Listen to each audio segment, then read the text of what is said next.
Dateline Toronto, Ontario, the fastest growing large city in Canada and recently faster growing than any in the US for that matter. That kind of trajectory makes it a super dynamic and interesting city, but it also means Toronto is going through a lot of growing pains. Huge demands, an undersized transit system, still way too much car-centric planning, and I'm going to get into all of it.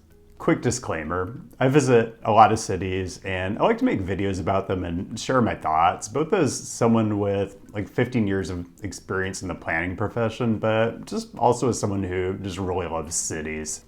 The Greater Toronto area is huge and diverse, and there are countless stories you could tell about it. But the reality is, I only had one full day in the city on this particular trip, so this is going to be anything but a comprehensive overview. In fact, there are all kinds of locations people recommended I go to, and I just didn't have the time. Instead, today I'm going to keep it very focused on just a few things very specific to this city that I think are really important to talk about. There are things you notice even from the air on the way in. Low density development patterns punctuated by a massive height along a few distant corridors. It's just peak Toronto. Very quick, I have to talk about the airport transit connection. Your first introduction to the Union Pearson Express train is this sign that might take you long enough to read that you'd miss the next train just trying to understand everything it says. Pro tip, just have Transit Express card enabled on your watch and you're good to go for the whole trip.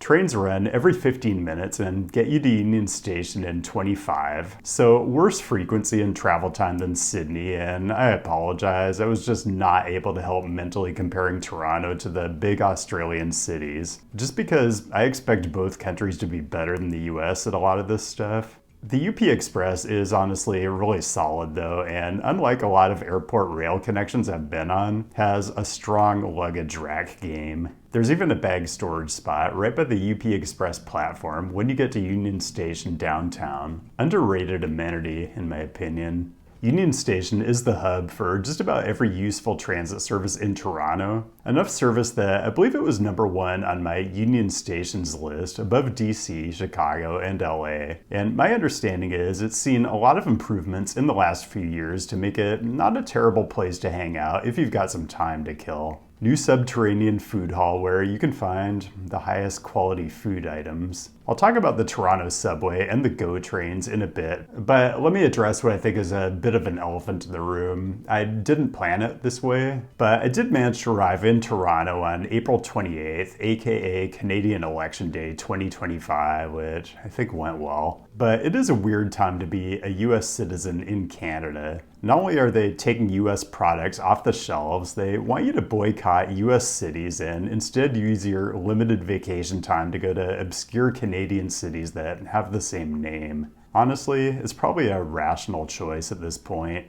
The other thing going on here was the Stanley Cup playoffs. Union Station is basically attached to Scotiabank Arena, where the Maple Leafs and Raptors play. I'm gonna have to revisit my most urbanist arenas list because Scotiabank is excellent. There was a ton of excitement and optimism in the city around the Maple Leafs while I was here. The energy was electric all over downtown on game night. I think Leafs fans know better than this, but what are you gonna do? Rogers Center. I stand by where I ranked this in my ballparks video. Close into downtown, good transit connections. It's just that it's like 35 years later and it still feels like it was plopped down in a sort of misbegotten 80s urban renewal area. I'm not a huge Blue Jays fan, but I have to say, best font in professional sports. Solid game promotions too, I just wonder about the Wi-Fi. La Tour CN. You would think this is an observation tower that I couldn't resist, but trust me, I can resist all of them.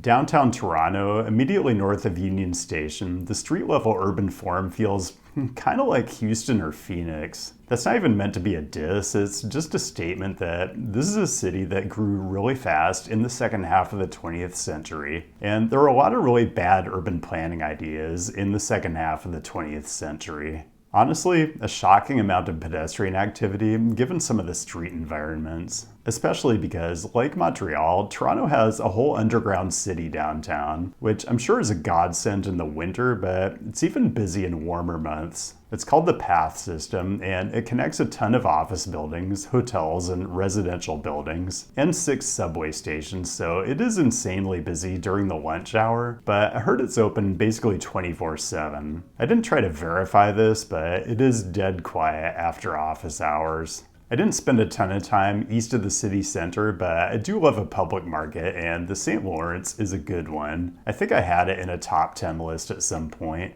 Further east, the Distillery District, pretty solid adaptive reuse of a distillery, I guess. Worth a visit? I don't know. There's a lot to see in Toronto. In the limited time I had, I gravitated more to the human-scaled neighborhoods west of downtown. Kensington Market, not exactly my vibe overall, but much better Mexican ceviche than I was expecting this far north. There were more interesting neighborhoods than I'm going to mention here, but Trinity Bellwoods, particularly Ossington Avenue, definitely recommended. You know, I've been assured that walkable neighborhoods with interesting local independent shops and restaurants are what urbanists imagine people are interested in, but what real Americans or Canadians want is dependably mediocre chain establishments with lots of free parking. I don't know, maybe I am in the minority here, but this was probably my favorite spot I got to on this visit. Least favorite? Probably the Gardiner Expressway. You know, I made a whole video about Highway 401, which is pretty distant from downtown, but I had no intention of going anywhere near it on this trip, other than the airport. You can't really avoid the Gardiner Expressway though. It's an elevated freeway that obstructs the harborfront, just as God intended. You know, even Seattle and San Francisco had the good sense to get rid of their elevated waterfront freeways. Seismically aided decisions to be sure, but the Gardiner has just got to go. All of Toronto's transportation issues are connected though, and not nearly enough has been done to build out the subway system. Now, to be sure, Toronto has infinitely more heavy rail than similar-sized US cities like Houston and Dallas, and I'm not going to go through an exhaustive list of the deficiencies of Toronto's system. There are entire YouTube channels devoted to explaining all the history and the operational characteristics. Suffice to say, Line 1, which runs every 2 to 3 minutes at peak times, is one of the busiest subway lines in North America. It's also the only subway line in Toronto that extends all the way downtown. And it's got this U shape where the 2 legs of the U are less than half a mile apart. Seems a little redundant, like if I'm coming from Vaughan and I'm trying to go to Eaton Center to buy like a cinnamon roll or mass-produced punk rock clothing or whatever they sell at malls anymore. Am I really supposed to go all the way around the Horn to Dundas Station, or should I get off at St. Patrick's 6 stops earlier and just walk a little further? Seems weird. Toronto, also very creative in making Line 1 yellow. Does any other city in the world make their first line yellow? Canada, always got to be a little different. Okay, more to come. I haven't even talked about streetcars or the GO regional trains or biking, all of which are critically important for getting a city of this size and growth trajectory to function properly. But man, the provincial government does not make it easy. Brief reminder to engage the channel in all the usual ways and support directly on Patreon if you want to help keep the content spigot turned on. What was I doing in the Greater Toronto Area? The good folks at B-Spatial, Ontario's premier professional organization for people who work in the geospatial analysis field, invited me out to give the keynote at their annual conference in the suburb of Burlington. Kind of flattering, honestly, and kind of fun to be back and engaging with professionals in planning adjacent disciplines. Well, at least for a couple hours. Okay, so people occasionally complain that when I do these city visit videos, I only ever go to walkable central neighborhoods that are well connected by transit, as if I'm supposed to engage in some sort of self-flagellation by intentionally going to places that I know I'm going to actively dislike. But there is some validity to the criticism in that I'm not really giving a balanced view of the whole metro area unless I go to the most car-dependent parts of it.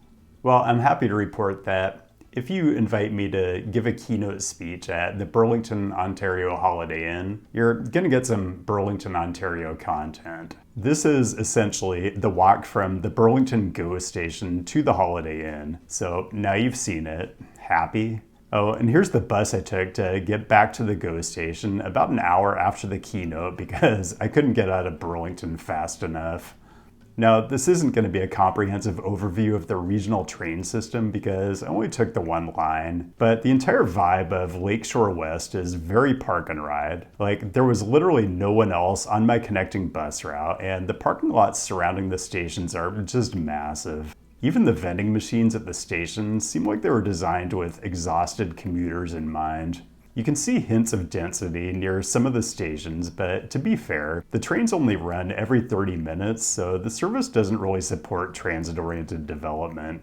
I should probably compare the GO train to US regional rail systems, but since I just got back from visiting Sydney and Melbourne, I kind of wanted to see trains running at least every 15, and tons of mixed use around all the stations. What I'm saying is, Canada, I have higher expectations, and I hope you take that as a compliment.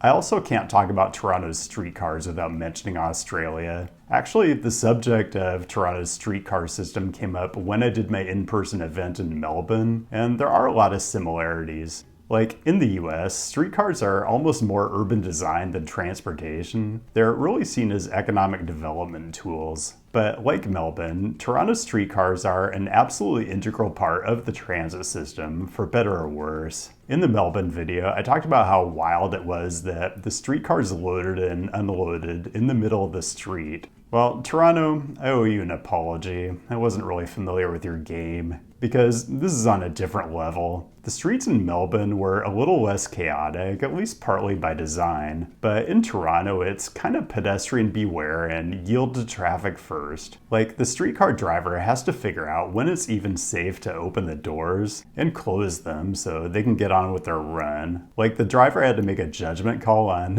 whether to wait for this dog or not. I think they made the right call. Also, I just want to say, when I worked on the FX2 quasi-bus rapid transit project in Portland, you wouldn't believe how much time and money we put into designing how the bus platforms interfaced with the protected bike lanes along Outer Division Street to mitigate conflicts as much as possible. Toronto, streetcar just pulls up and people walk all over the protected bike lane, wherever. I just give up. Okay, and there are places where the streetcars run in dedicated lanes, but for the most part, they're in mixed traffic. I actually ended up only using the streetcar once because the lines I wanted to take were so slow and unreliable. So crosstown transit in Toronto is massively compromised. It is a work in progress, but in the meantime, I feel like the vast majority of Torontonians who are out here trying to do the smart thing and not drive are just massively disrespected by the lack of priority. It's a theme here, and I'm not done. Because we haven't even talked about biking yet. Now, there are protected bike lanes in central Toronto, but not nearly enough of them. And the regional government is working feverishly to remove as many as possible because the Premier of the province of Ontario, in his infinite wisdom, has decided that allocation of limited public right-of-way should be prioritized for the least efficient possible form of urban transportation, the private automobile. You know, the idea of a transportation hierarchy that prioritizes the most efficient, least impactful, highest vulnerability modes of travel used to be a thing in urban planning, and the Ontario provincial government just turns all of that upside down. Well, cities don't work like this. You know how I know they don't? Because there is a ton of biking in Toronto, in spite of the fact that the government makes it as difficult as possible. Like, I've never seen so much biking in a place that was so obviously hostile to it. Asking people to bike in the practically non-existent space between a motor vehicle / streetcar lane and parallel parked vehicles is absolute insanity, and tons of people do it anyway. Like, if you're biking along and someone unexpectedly opens the driver's side door, which will eventually happen to you if you bike long enough, you're either flying headlong into the driver's side door or you're swerving into a rail gap. Good chance you're going to the hospital either way. This is the thing. My observation from just a couple of days here is that Torontonians understand what it means to be a person who lives in the city. They know they're all in it together. The subways are busy and there aren't nearly enough of them. The trams are busy even though they're forced to wait behind single-occupant vehicles at traffic signals. People bike in droves even though there's rarely a painted bike lane, let alone protected infrastructure. I think this, in the entertainment district, kind of sums up the city's priorities. It's funny. In planning processes, the excuse you often hear for not building dedicated transit facilities or protected bike lanes is, nobody's riding transit and nobody's biking, so why should we bother building it? In Toronto, I guess the excuse is people are already biking and riding transit in big numbers, so why should we bother building it? But if car dependence is always the predetermined outcome of your planning processes, then that just really isn't planning at all. Toronto, just decide what kind of city you want to be and build for that. You know, I sometimes hear from viewers who say that I inspired them to get involved in urban planning and even get asked for advice from time to time on planning programs. Well, today I want to ask, what if your classroom was an entire city in transformation? Because the city where your planning program is located does end up being the laboratory where you'll learn all about the state of the practice. And I've got a lot to say about Spokane, Washington, home of today's sponsor, the Bachelor of Arts and Master of Urban and Regional Planning programs at Eastern Washington University. So if the Inland Northwest region isn't on your radar, here's why it should be. The state of Washington has one of the more progressive planning frameworks in the country, but in a lot of ways, Spokane has managed to outdo the cities on the western side of the state. It's been more responsive to the housing supply crisis, updating its city code to allow significantly more density in residential zones, and last year it became the largest city in Washington to eliminate citywide minimum parking requirements. So Spokane has been making progressive big city moves, but with a metro area population a bit over 500,000, it's really in the sweet spot where it's small enough where you can make a difference, but large enough where those differences really matter. Now, Spokane itself has a lot to offer, and some graduates of the program end up calling it home. But as someone who was a practicing planner in Oregon and Washington for about 15 years, I can tell you, you will find EWU grads working for public agencies and consulting firms all over the Pacific Northwest and beyond. So whether you're a high school student or college undergraduate who's looking for a field of study where you can merge your passion for urbanism with impactful work, or you're an early career planner who's contemplating a new trajectory with a very nice change of scenery, use my link down the description to find out more about the urban and regional planning programs at Eastern Washington University, where emerging planners become city shapers in the heart of the Inland Northwest Urban Laboratory.